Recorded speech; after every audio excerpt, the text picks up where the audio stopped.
Moi, je suis Najirou Sall, je suis le président du CNCR et en même temps secrétaire général du ROPA. Nekk secrétaire général bu ROPA mooy réseau Afrique bu l'Ouest dañu fi nekk tey parce que xale yi ñu bokk CNCR te ñu tuddee ko collège des jeunes ñoo initié seen atelier dañ ko doon def chaque année ñoom dañ koy def dañuy toog ak ñoo xam ni ñii ñoo yore ay projet ci réew mi te nguur gi def ci koppoor ñu xool ak ñoom ban pexe la ñuy def ba mu gën yomb ci ñoom pour ñoom ñu mun ci jot ci seen li ñuy liggéey ci mbirum sàmm napp mbéy ak yeneen yoo xam ni ñu ngi koy tudde fekk ci monde rural ci loolu la ñuy defee atelier bi tey donc loolu dafa coïncider ci jamono boo xam ni temps yi ñun ñëpp dégg nañu lu xawul neex xale yi yoo xam ni ñu ngi fiy jógee di dem suñu demee ñu ci gën bare du ñu ak ci gaa fu ñu doon dem ndeysaan loolu yëpp mais dafa nekk programme bi day continuer dafa coïncider rek mais dafa wone effectivement importance programme bi loolu la ñun nag suñu gis-gis mooy képp ku bëgg dimbali xale buy nekk ci monde rural sénégalais jaarale ko ci kër gi daa ci fekk mag daa ci fekk jigéen daa ci fekk xale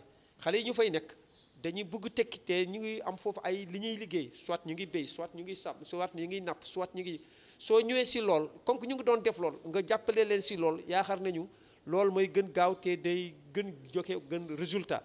ci lool la ñuy liggéey xale yi nag chaque année dañuy def atelier boobu loolu moo tax ma ñëw ci turu CNCR ak ROPA yëpp pour wane sunu détermination en tant que mouvement social paysan ñu jàppale leen effectivement ci seen li ñu bëgg def ba ci loolu nag li ñu ci gis rek mooy ñu am jumtuwaay yu gën gàtt rapide ci mbirum financement beneen bi ñu am ay jumtuwaay yoo xam ni xaw nañu ko adapté ci seen dundin ci seen li ñuy liggéey pour jàngale leen ci lool ñetteel bi effectivement ñu am yoon boo xam ni gunge bu durable ci seen li ñuy jëf lool laa doon ñëwee fii wax ci tur CNCR sunu engagement ci seen atelier bi. Je m'appelle Alioune Badara Diong, je suis le président du collège des jeunes du Conseil national de concertation et de coopération des ruraux. Je suis chargé de la question de la formation des jeunes du collège des jeunes du ROPA. ROPA c'est le réseau des producteurs et paysans ouest africains. rek mooy damay wax li wundu daje bi li ñu dajale fii tey mooy li ñuy wax collège des jeunes bu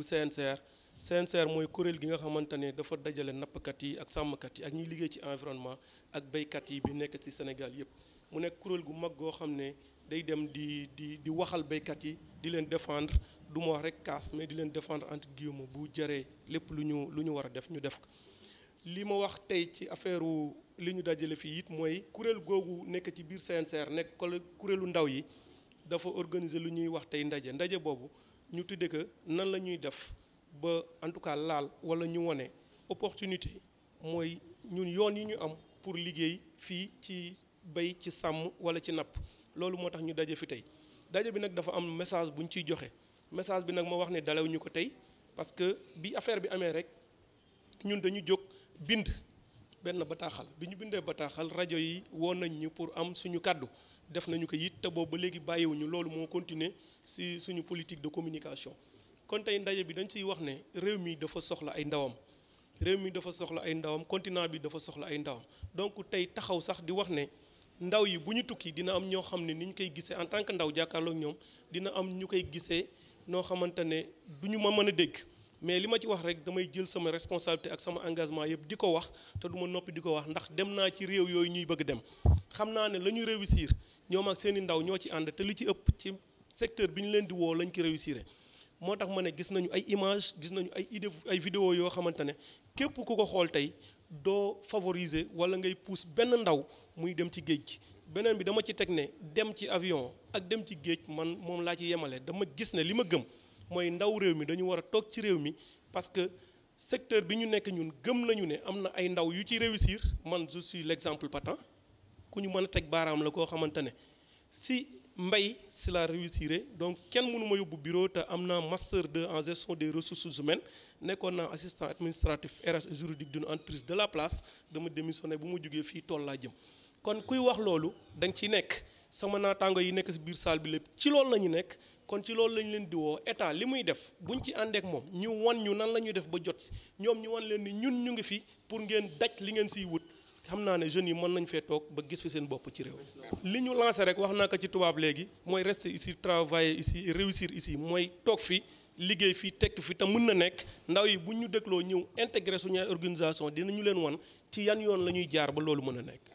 ok docteur Abiboulaye Sidibé directeur régional du développement rural de Thiès. naan fii dama fi ñëw ci di représenter le professeur Moussa Baldé ministre de l'agriculture et de l'équipement rural ci ndaje bi nga xam ni waa collège des jeunes bu CNCR moom moo ko woote tey ñu daje woon fii ak suñuy partenaires ak suñuy projet programme ak ministères yu bëri mu ne ministère de la jeunesse de l'élevage de la pêche pour waxtaan ci mbirum maanaam emploi maanaam ci en milieu rural maanaam lu jëm ci xëy mi ci fànn boobu dama doon wax naan fi mu tombee nii vraiment lu baax la parce que en fait comme ngeen ko xamee mbas mi dafa lëmbee àdduna bi fi mu nekk nii beneen aspect bi nga xam ne aussi ñu ngi ko ci seetlu depuis mu gën a maanaam tar mooy li jëm ci maanaam mbëkk mi ak vraiment jeunes yi nga xam ñi ngi jël risque boobu donc ne serait-ce que sur ces deux plans dama doon wax naan projet bi maanaam atelier bi mu daje lañ pour waxtaan ci fànnu emploi des jeunes vraiment lu baax la dañ koy rafetlu encore une fois donc occasion la aussi pour ñun aussi ci ministère de l'agriculture parce que aussi li ma fàttali mooy au niveau du ministère de l'agriculture et de l'équipement rural am na ay jéego yu am solo yu ñu doon def ci wàllu maanaam xëyu ndaw yi maa ngi ciy tudd projet PADAER boo xam ne mi ngi ci entamé deuxième phase am projet Proval CV aussi mi nga xam projet bu bees la bu ñëw ren projet Agri Jeunes pour emploi des jeunes aussi surtout notamment des femmes y a le projet aussi Pazalu Makaf ma doon wax léegi aussi yooyu yëpp ay projet la yoo xam ne dañuy yëngatu ci wàllu maanaam emploi xëyu ndaw yi donc muy ay projet yoo xam ne aussi dañ koy rafetlu encore une fois donc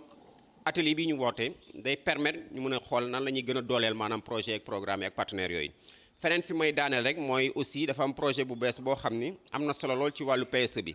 parce que dañoo seetlu ni dañuy bay ñu ngi bay lu bari mais dafa néew liñ ci maanaam transformé donc loolu mu di loo xam ni dañ ko métti lu bu baax a baax agropole yi nag dafa ñëwoon pour maanaam régler problème boobu ci fànn boobu am na ñetti agropole yoo xam comme ngeen ko xamee war nañoo taxaw fii ci Sénégal agropole boo xam ni ci zone sud bi lay doon beneen bi nekk ci zone centre bi beneen bi nekk ci zone nord bi li ñuy rafetlu mooy agropole yi dafa ñëw pour maanaam gën a dooleel emploi ak valoriser maanaam le secteur de l'agriculture par l'approche de chaîne de valeur.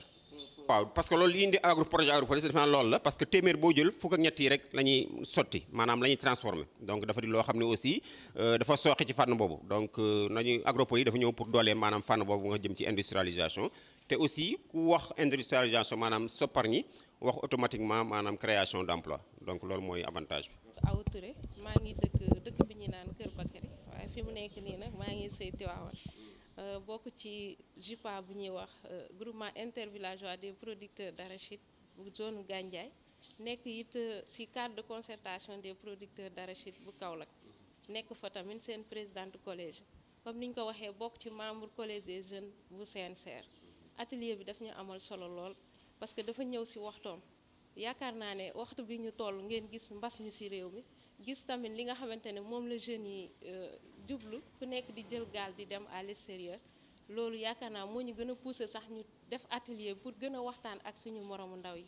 yaakaar naa ne gis ngeen gaal yi nekkul ne góor ñi kese ñoo ciy dem mais jigéen ñi tamit ñoo ciy dem kon tamit ñun suñu cër la ñu sensibiliser leen wan leen ne leen mën nañu toog ci réew mi dëkk fi liggéey fi tekki fi ndax ñun ay jigéen lañ te ñu ngi bokk ci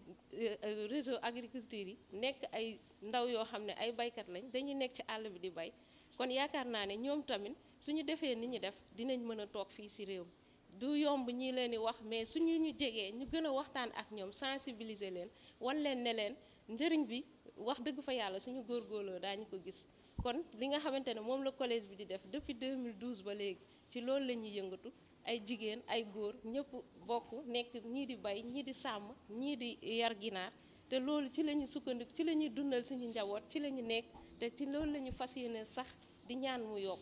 dañuy gën a kontaan nag ci ñi nga xam ne suñuy partenaire lañ bu ñu ñëwee envers ñun surtout état ndax ñun ay organisation producteur lañ ay baykat lañ xaaruñu woon dara ci ñoom parce que dañu jël suñu doole boole ko taxawal li nga xam ne mooy kuréel yi kon bu ñu demee ba ñoom ñu ñuy fekk si dugal ci seen loxo dafa war parce que ñu nit ay sénégalais lañ lépp loo xam ne mu ngi dox fii ci biir Sénégal ci wàllu projet dañ cee wane bénéficier wu kon yaakaar naa bu ñu toogee waxtaan diisoo gën a sensibiliser suñu moromu ndaw ñi dinañ gën a toog ci dëkk bi su ko defee ñoom tamit li nga xam ne financement la ñu war ko génne ñu jublu ko fi nga xamante ne foofu la war a jublu parce que bu ñu nee jeunes ruraux rek nekkul ñu dëkk ci taax yi kese mais nekkul ñu dëkk ci village yi kese mais tam ñu sóoraale ne am na ñoo xam ne ay ndaw lañ ñu ngi ci biir ville bi ñoom itamit ñoo ngi nekk di yëngatu ci wàllu mbay dañ leen war a sóoraale ñoom tamit ñoom it ñu am seen wàll ci mbir mi mais ñu gën a appuyer tamit ñi ci rural bi di gën a xam ne nekkul ñëpp ñoo def les bancs am na ñoo xam jànguñu mais fu ñu nekk rek nañu yóbbaale ñooñu nga xam ne jànguñu di waxtaan ak ñoom ci kàllaama yi ñu dégg